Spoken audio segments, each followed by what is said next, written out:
We'll just see how this goes. It's too early in the stage to say. Okay, let me just check whether the stream is live. Okay. And it is a mirrored matchup, right? Chinese against Chinese, Goths against Goths, but as you said, it makes a lot of sense to use Huskarls against Tukanu, for example, yeah. That's right, yeah, and I mean, yeah, you're going to see some support units coming in from Chinese. Chinese always offers a sort of mix of units.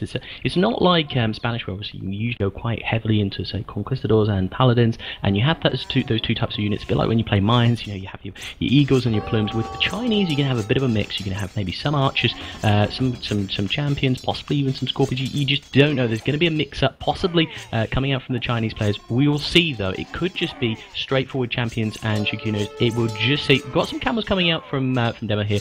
Not so much so from VNS Tempo. He's not going to even bother with camels because their impact in the game is not going to be substantial. But look at this now. Hunting Bears sending in the Huskarls, trying to do some damage to VNS Yellow, trying to slow him down. And this is where I was talking about that strategy. You know, when you have those two players who are coming into a tournament where you have one player who's very, very exceptional in DM and one player who's very exceptional in RM, and you can put them together.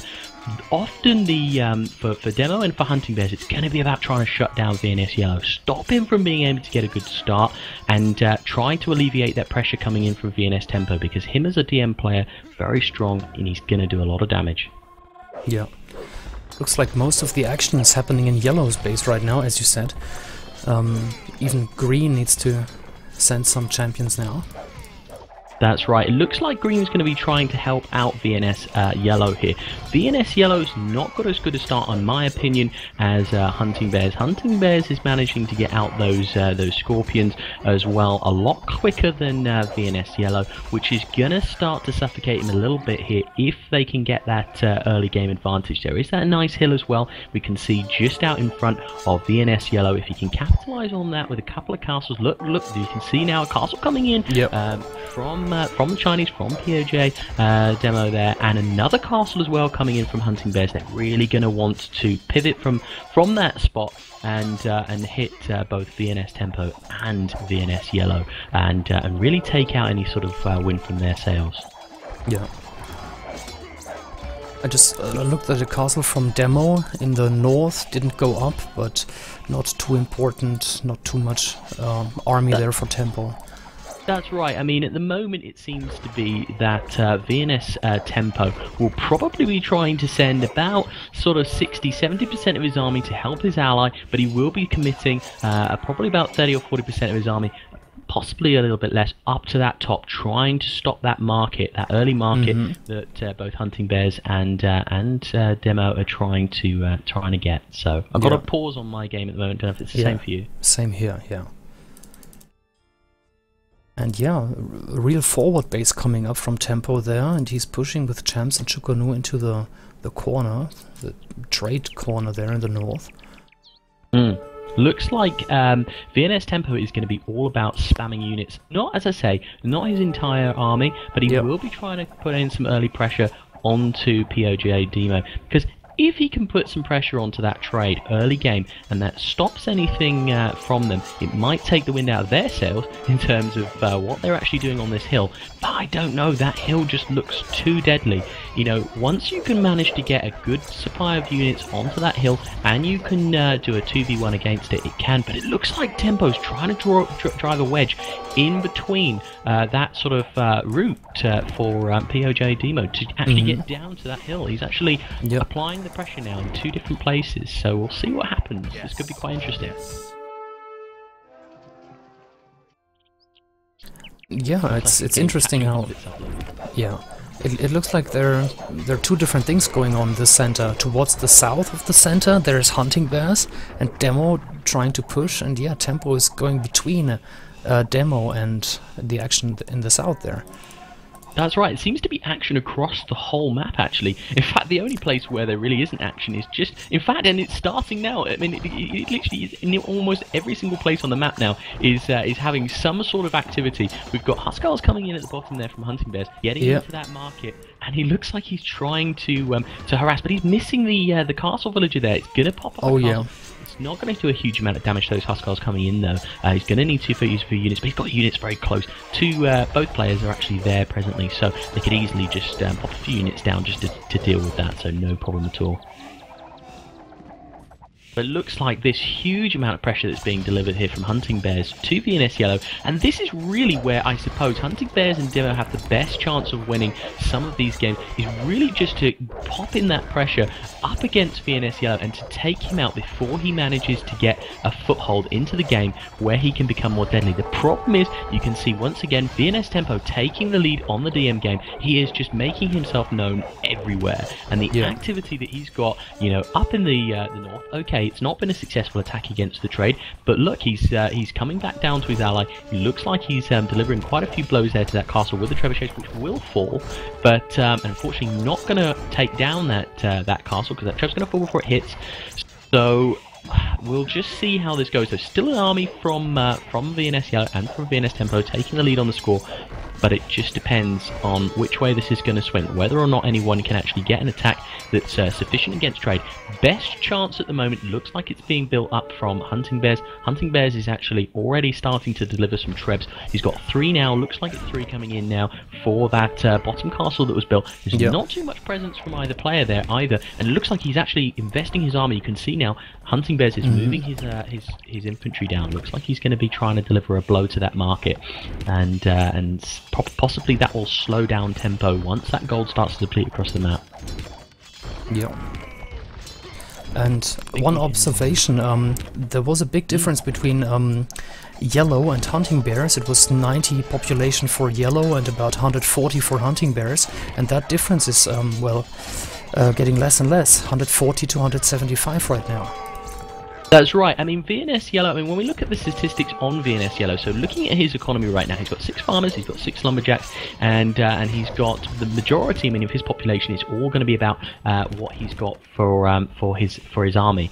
Now, if we look at Tempo, he's already got the economy balance that he needs as Chinese. He's got a lot of lumberjacks, he's got 50 lumberjacks presently. I'll just have a quick switch over to Hunting Bears, have a look at what's going on there. He's got quite an early economy. It's not too much, but he does have an early economy. He's still got a good amount of food there and a good amount of gold. Yellow is, I think it was Yellow, I think I saw some sling there. I didn't quite see actually who that was coming from. Just having a look, you paid. So VNS Yellow is receiving tribute from VNS Tempo, so he's slinging him, and because he's got that, he doesn't have that huge amount of investment into food, because he's playing Chinese, because he's got those wood units, yeah, that's it. Then he doesn't need to worry too much. He is slinging it across, but I imagine we're probably seeing that replicated on the other team.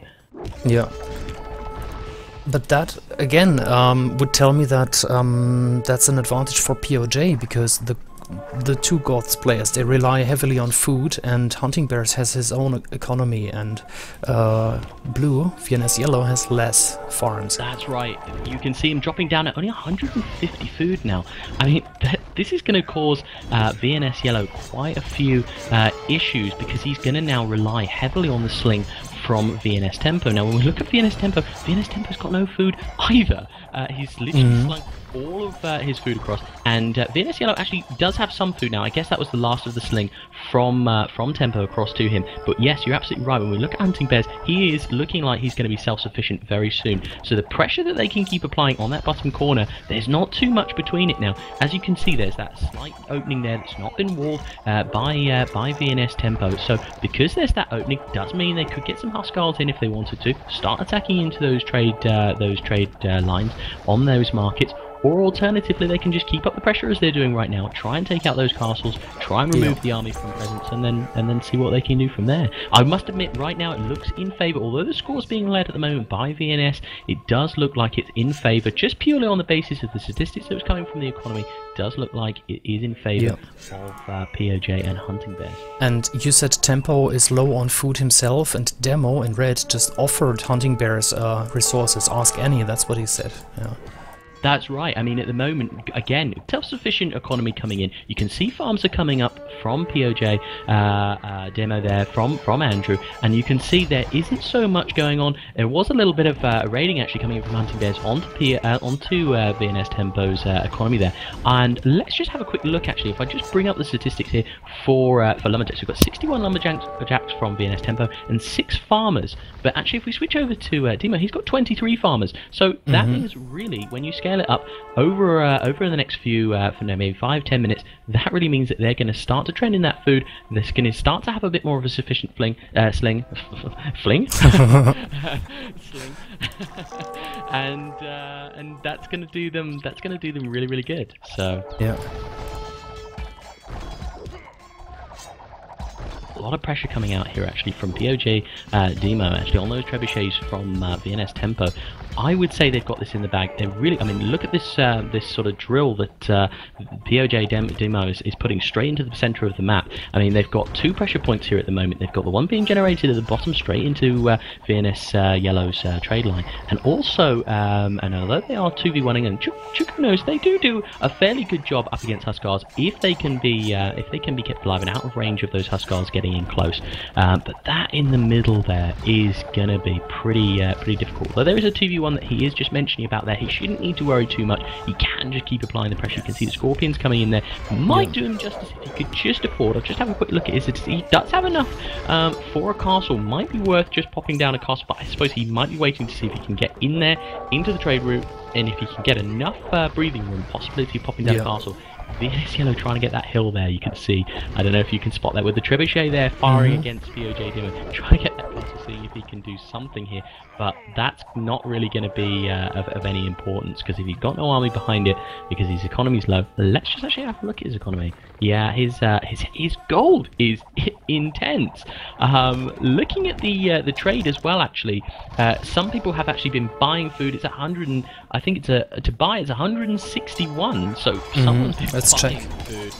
From what I can see there, so you know, using that gold for that, well, he could use a bit of it if he wanted to buy a bit extra food, so he can keep going against this attack. Huge amounts of Scorpions coming in against him here, and PoJ Demo doing so much damage to the middle of the map. They've just lost that hill. Possibility they're going to lose that castle next as well. Although these onagers coming in look like they're going to dispatch these trebuchets pretty easy. Got also a ram on them as well, and that looks like it's going to fall. If you can fire that onager and that ram, yeah, that's it. It's going to fall. So that's going to allow them to build more onto that hill. And Yellow asking for food. What a surprise! Yep. Yeah, absolutely. Yellow's going to be asking for food. A lot. I mean, if he had the food, he would be fine. Tempo needs some gold, actually. He should be asking his ally for some gold, because he's got quite a bit of wood there. He's not quite popped. He could probably do a little bit with it. So there we go. So much action going on this map, actually. It's so hard to track where things are happening and what's going on at the moment. It's actually a very exciting game. PoJ Demo really doing a good job just to get straight down the middle there and do as much damage. You can see they're coming in 2v1. It looks like it's going to be straight into the middle of the map. Chukunos are going to do huge amounts of damage to this trade line if they can get in. Looks like there's nothing there from Huskars either, so it just looks like they're going to take this so easily, just possibly even standing on that hill. They'll get there, yeah. Yeah, that's it. An onager there firing in. He needs to make sure he's controlling those, but I imagine he's going to be looking after those. Yeah, he is. He's just popped them up. He's got some Huskars as well coming in from Hunting Bears. So this is going to be fine. He's going to take out that onager, actually. May lose a few Chukunas, but who cares, because he's on top of that hill and he's going to just take out those trade. In the hill, in the trade now. That is just what you want, really. Yeah. That's right, and I mean, now I think this is.